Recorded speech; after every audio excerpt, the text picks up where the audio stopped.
What's up, guys? Barry Gaming here, back with some more Idle Heroes, and today we're going to be talking about a little bit of a touchy subject because, well, part of this leaping flame system here says at the very bottom one, I'm hiding it just a little bit, but it says summon 2 times in the Compass of Transcendence. Now, we don't need to do this because we've already maxed out this event, obviously, with Treasure Train and all these other things, but the one thing that is kind of put a little sour note on a lot of people's tongue was the fact that they kind of said that they never used Cores of Transcendence as an event currency. Now, this is like indirectly side event currency. It's not like the main, it's not like a heroic summoning event, a Prophet Orb event, or something like that. But it was added to the list. Do I think they're going to do this again in the future? Probably not. I really don't think they're going to continue ever doing something like this. It's much like that one Black Friday we had where we used super wishing coins and then never again. I feel like this is going to be something very similar. It does mean that people who did save up a bunch do get some benefit, like I got 250, that we are going to use here today, but it also means that it feels a little bad for the people who have been just grinding them out, because I do it on my free-to-play too. Every time I get like 10, I do a 10 bomb, I pull them, I see what I get. If I get a sphere, cool. If not, I get maybe some hero copies and some progression. I still think that is the way to go. I do not think you should be saving Cores of Transcendence, because that is going to really hinder your progress in so many other game modes. And when you compare it to like the special event currency you're going to be getting this week, it's not really worth saving it, in my opinion. So I wanted to touch on that before we went ahead and did our summons. We are going to do all 250 of these. I know it says 249 and I can't buy another one today, so it's, for the sake of arguments, it's 250. I have the bag space for it, and we are going to go in the of Transcendence. So if we divide 250 by 15, we should come away with at least 16 to 17 spheres. A high roll would be 17, a low roll would be 16. And of course, we're on our main account. We're gonna go Compass of Transcendence Fate and see if our luck holds out. So let's get going. I think I'm gonna try this time to see if we can keep track of the count. Hero copies are nice, of course, because we are probably going to have, another Solo Awakening session coming up soon.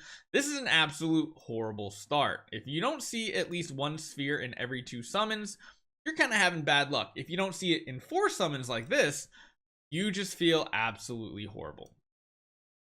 There we go. We got both hero copies and our first sphere on pull number 50. And again, this is a really good PSA. If you're a free-to-play player, please don't do Fate. It's not going to be worth it in the long run. Please stick with guidance and get that guaranteed sphere every 15, because we're only at 2 and we've done 60. Now, you can get stuff like this happens, and it does turn it around real quick. So we've done 70 and we now have 5. So technically we're kind of high rolling now. It's a very volatile situation.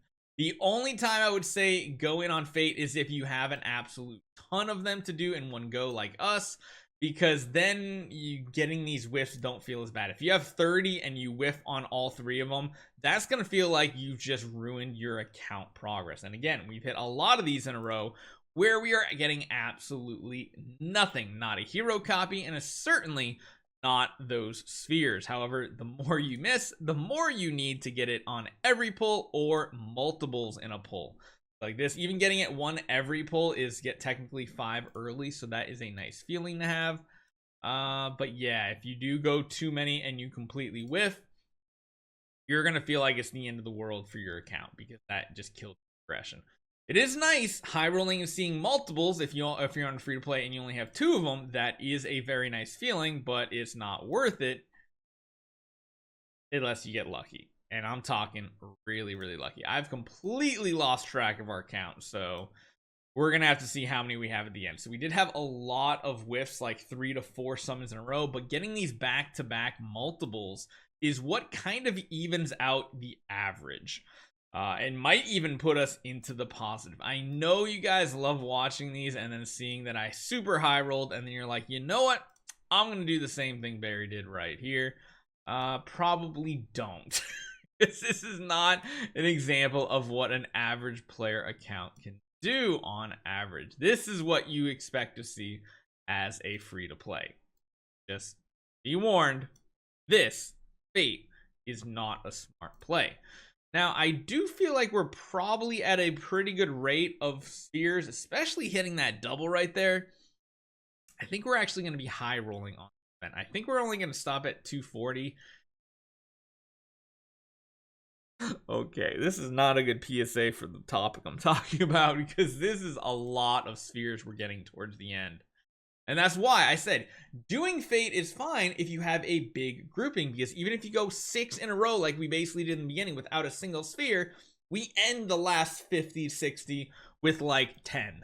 So it does have a chance to even out. The odds are 6.66 repeating, of course, chances on every one of these to hit a transcending sphere. Now, how many did we hit? We hit, that's not what I wanted to click on, 23. Well, let's do the math over, because I said technically we're doing 250. We only did 240, so we should have got 16 if we went on guidance. Kind of high rolled 7. So again, not the best looking advice at first glance. Oh, but unless you're doing a giant session of these, be prepared. Like, if we take all 23 of these now and we put it right into Stellar Shards, it's finally to the point on our accounts we don't have a never-ending need of Stellar Shards or even crystals of Transcendence, because on our accounts now, because we're hyper focusing on tenants, like getting heroes to Origin 5 is the biggest deal. Like, we can actually start working on one of our last tenant locations now, almost, because we've got 4 of them that have everybody up to Origin levels, which is nice. Honestly, this is probably the next one we work on, get both of them up to V4, and then maybe Origin levels as well. Heck, even working on our... Actually, this might be a good strategy, because I was thinking about giving him Destiny Transition 2, which we're going to talk about a little later today. So we have a lot of resources that we can kind of throw around. I feel like the play is probably continue investing in this plot, maybe getting both of these heroes leveled up. One thing I still need to do is I still need to buy better hero copies for some of my tenants. They're still kind of garbage for how good our actual heroes are. So that is something we're going to work on as well. We're going to try to optimize our attack. 45 million. Not quite enough for me. Aspen's at 42 basically. I do like the new skill cards here that kind of show the numbers and everything. But yeah, Compass of Transcendent, it's a tricky one. Again, free to play. Please stick with this. And if you guys don't know how to change the wheel, by clicking the little eyeball type center sphere, honestly, it's literally, if you look at it, it is literally the sphere. It's the transcending sphere right here, although it just looks purple or blue depending on which one you're on. Please stick with the 15 right here. Trust me, if you don't want to gamble, this is a smart play. Otherwise, good luck. Hopefully you guys enjoy this one. See you guys next time.